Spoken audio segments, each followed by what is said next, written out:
So to start out how we make the head and tail, you're going to single crochet 10 and then skip 28 stitches. And I usually just hold my finger on the stitch that I need to work into, kind of squeeze my project closed so that there's no like really big gap in the yarn, and then work straight into that single stitch. So we just created the hole for the head, and now you want to single crochet in the next 20 stitches. So I'll meet you when I'm done with that. All right, so now that we have single crocheted in those 20 stitches, we're going to skip 18, and again you just count, hold your stitch, kind of close your project so there's not a big gap, and work straight into it. And that first stitch that you work into is going to count as the number 1 stitch for the last 8. So you're going to single crochet in the next 8 stitches, but that's the first, so in the next 7.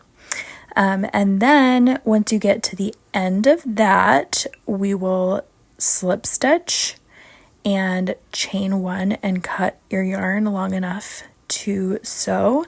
And I'm going to show you where to bring your yarn tail out when you've completed that step. So go ahead and pull that yarn through so you have a tail, and you want to flip your project inside out for this next part for sewing. So just make sure those holes are all flipped inside out, and then bring your 2 sides together flat. And we're going to take our yarn tail and weave it in towards the hole for the tail, so the smaller of the 2 holes. Just go ahead and like weave that through only the first layer of stitches so it doesn't show through on the other side. And then to actually sew this closed, all you're going to do is a whip stitch through the entire back of your hen. So up close view, you're just going to grab both stitches from both sides, go from one direction only, and keep repeating that for the entire time that you're sewing. So I'll meet you at the end.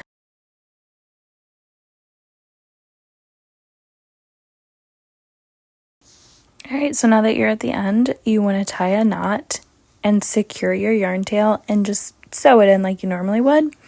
And then make sure you flip your project back right side out before moving on to the next step, because obviously this side looks a lot cleaner than the inside of the chicken. The bigger hole is for your chicken's head and the smaller hole is for the tail.